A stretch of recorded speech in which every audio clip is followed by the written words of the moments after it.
Daddy daughter మధ్యలో లేఖ, అది అంతర్గత ఉత్తరము, అది ఏ ఉత్తరమో కూడా తెలియదు. మరి దానిపైన మనకి ఎందుకు ఇంత అంత ఆత్రత అని అడుగుతాను. దీనికి అంత ప్రాధాన్యత ఇవ్వాల్సిన అవసరం లేదు. అఫీషియల్ గా చెప్తాను, ఇది మునిగిపోతున్నటువంటి పార్టీలో ఈ రకమైనటువంటి సంఘటనలు జరగడం మామూలే. ఈ కుటుంబ పార్టీలలో ప్రజల యొక్క సంక్షేమం ఉండదు, కుటుంబ సంక్షేమము అధికారమే ప్రధానంగా ఉంటుంది. కాబట్టి అందులో ఈ రోజు బీఆర్ఎస్ పార్టీ మునిగిపోతున్న నవలాంటి పార్టీ. ఈ పార్టీలో ఈ రకమైనటువంటి డాటర్ డాడీ మధ్యలో ఉత్తరాలు ఇంకా జరుగుతాయి. మనకేమందో పెద్దగా పట్టించుకోవాల్సినటువంటి అవసరం లేదు. డాడీ డాటర్ ఉత్తరం ఒక డ్రామా, అందులో ఏం కంటెంట్ లేదు. నేను చదివింది అది. మరి ఆ కంటెంట్ ఏందో నాకైతే అర్థం కాలేదు. ఆ ఉత్తరం ఎందుకు రాసిందో అర్థం కాలేదు. డాడీ డాటర్ మధ్యలో మాటలు లేవని విషయం ఇప్పుడే తెలిసింది. మేము ఇన్ని రోజులుగా చెప్తా ఉన్నాం.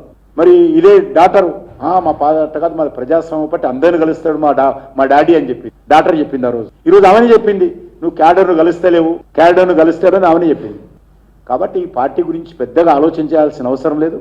పార్లమెంట్ ఎలక్షన్స్ లోనే తెలంగాణ ప్రజలు ఈ పార్టీని పూర్తిగా తిరస్కరించారు. ఈ పార్టీకి భవిష్యత్తు లేదు. అందులో మాట చెప్పింది, టిఆర్ఎస్ క్యాడర్ కూడా తెలంగాణ రాష్ట్రంలో భారతీయ జనతా పార్టీ ప్రత్యామ్నాయము అని అనుకుంటున్నారు అన్నది. అనుకోవడం వాస్తవం కూడా పార్లమెంట్ ఎలక్షన్స్ లో బయటపడ్డది. మీరు 2 నిమిషాలు తిట్టారు, 10 సంవత్సరాలు తిట్టింది సరిపోదా? ఇంకా మమ్మల్ని ఇంకా మీటింగ్ లో తిడితే వెళ్ళిపోయింది. మునిగిపోయిన పార్టీ మమ్మల్ని తిడితేంది తిట్టకపోతేంది. ఓడిపోయిన పార్టీ ఒక సీట్ రాలేదు, డిపాజిట్ రాలేదు.